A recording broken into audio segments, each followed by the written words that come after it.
శివుడు గంగాదేవిని ఎందుకు తలలో బంధించాడో తెలుసా? గంగాదేవి భూమిపై నేరుగా పడితే ఈ ప్రపంచం ఒక్క క్షణంలో అంతమయ్యేది తెలుసా? ఆమె పాపం కాదు, కానీ ఆమె శక్తి భూమికి ఎక్కువ. అందుకే శివుడు ఆమెను తన తలలో బంధించాడు. ఎందుకు అనేది చివరి వరకు విను. ఇది దేవతలకు భయం తెప్పించిన నిజం. గంగాదేవి స్వర్గంలో చిన్న నది కాదు, ఆమె మహాశక్తి, మహాప్రవాహం, మహా వినాశం కూడా. ఆమె వేగం అంత గొప్పది, పర్వతాలు చీలిపోతాయి, ఆకాశం కంపిస్తుంది, భూమి పగిలిపోతుంది. దేవతలందరూ భయపడ్డారు. ఈ శక్తిని ఎవరు ఆపగలరు? ఈ వినాశనాన్ని ఎవరు నియంత్రించగలరు? అప్పుడు అందరి చూపు ఒక్క దేవుడిపై పడింది, మహాదేవుడు. శివుడు గంగను ఆపాడు. కోపంతో కాదు, శిక్షతో కాదు, కరుణతో. తన జుట్టులో ఆ గంగ ప్రవాహాన్ని బంధించాడు. ఎందుకంటే శివుని తల అంటే నియంత్రణ, జ్ఞానం, శాంతి. శివుడు గంగను నెమ్మదిగా చిన్న చిన్న ధారలుగా భూమికి వదిలాడు. అందుకే గంగ ప్రాణమైంది, అందుకే గంగ పవిత్రమైంది. శివుడు మనకు చెప్పే మాట ఇదే: శక్తి చెడ్డది కాదు, కోపం చెడ్డది కాదు, కోరిక చెడ్డది కాదు,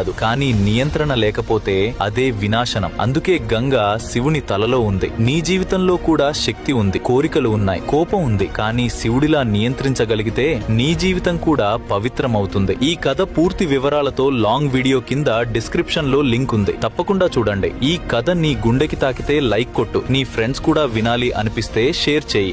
నువ్వు నిజమైన శివభక్తుడు అయితే కమెంట్ లో రాయి ఓం నమః శివయ. ఇలాంటి శక్తివంతమైన శివ రహస్యాల కోసం ఇప్పుడే సబ్స్క్రైబ్ చేయి.